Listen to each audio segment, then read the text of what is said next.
Once upon a time in the land of handsome princes, noble kings, and beautiful princesses, there also lived a wicked witch, a wily wolf, and a ginormous giant. Deep in the forest was the vilest of all, a wicked witch, who casts another evil spell. Will the princess prick her finger and sleep for 100 years? Find out in this story of wolves, witches, and giants called The Sleeping Beauty. Once upon a time there lived a king and queen who had everything anyone could wish for.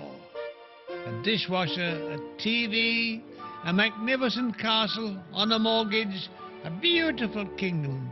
But they had no children.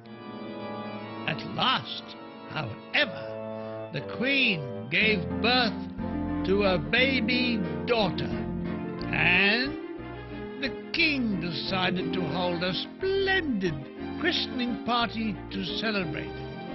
He invited friends and relations from all over the kingdom and Lewisham, and most importantly, the 7 fairies.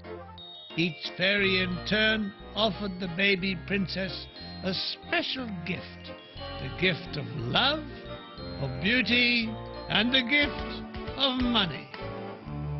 Just as the fairy of happiness was about to bestow her gift, the great doors of the banqueting hall burst open, and there stood Wicked Witch of the Forest.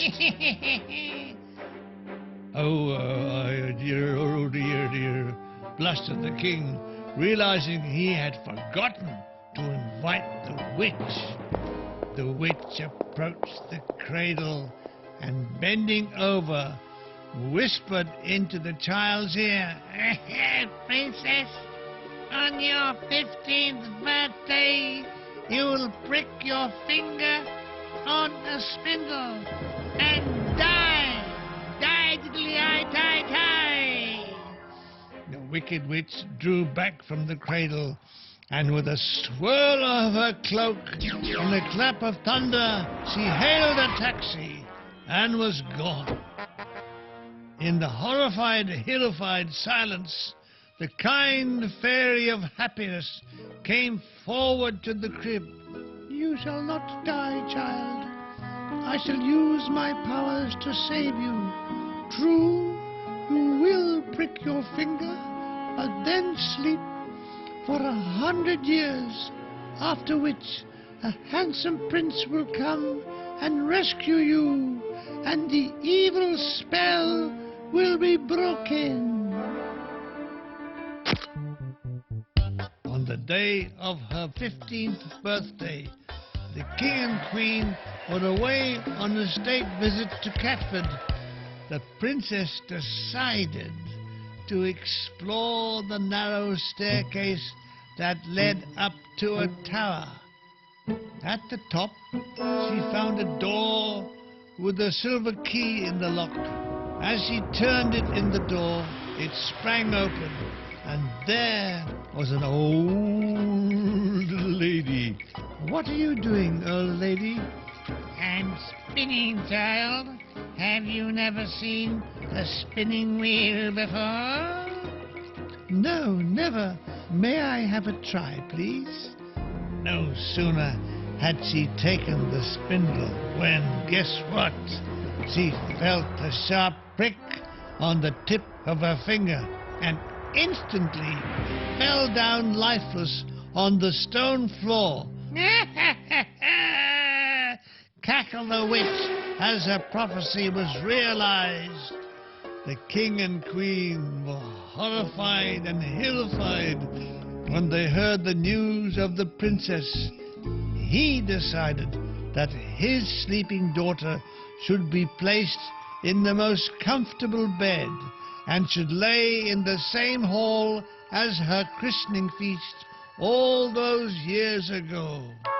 By now the word reached the ears of the Fairy of Happiness. She realized that sleeping for 100 years was all very well, but who would look after you when you eventually awoke? She decided to act at once and sent everyone in the palace to sleep.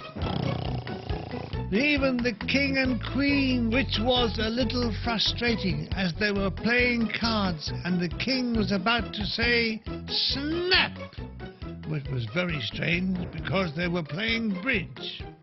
Horses fell asleep in their stables. The cook fell forward into a huge bowl of porridge.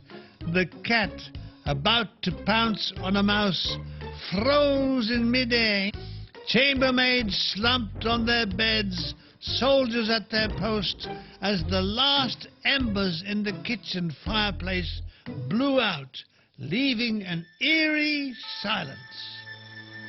Starting as weeds in the cracked pavements, plants grew unchecked into huge vines and creepers, completely covering the palace.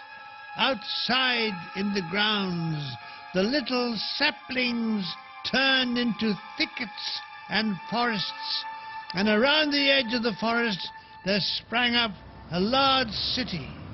It was only when a passing prince disturbed an old man snoozing by the road that our story begins to resolve. Deep in the forest there is a palace. The prince, armed with a sharp sword and a pair of secateurs, began cutting his way towards the palace. The witch had set traps to stop young men reaching the Sleeping Beauty, but the prince was equal to all of them. The prince succeeded in reaching the palace.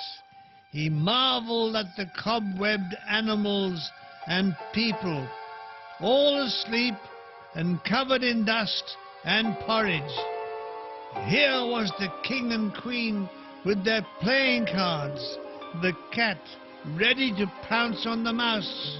But there, oh baby, on a bed in the middle of the hall was the beautiful, luscious, sleeping princess.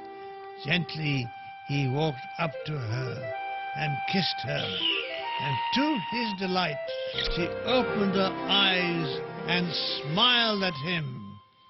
At that very moment life returned as if only a second had passed and not 100 years. Snap, said the king, reaching for his dusty cards. The kitchen fire started to flicker again, and the cat pounced on the mouse who had waited 100 years only to be caught and eaten. Oh, hard luck, brother.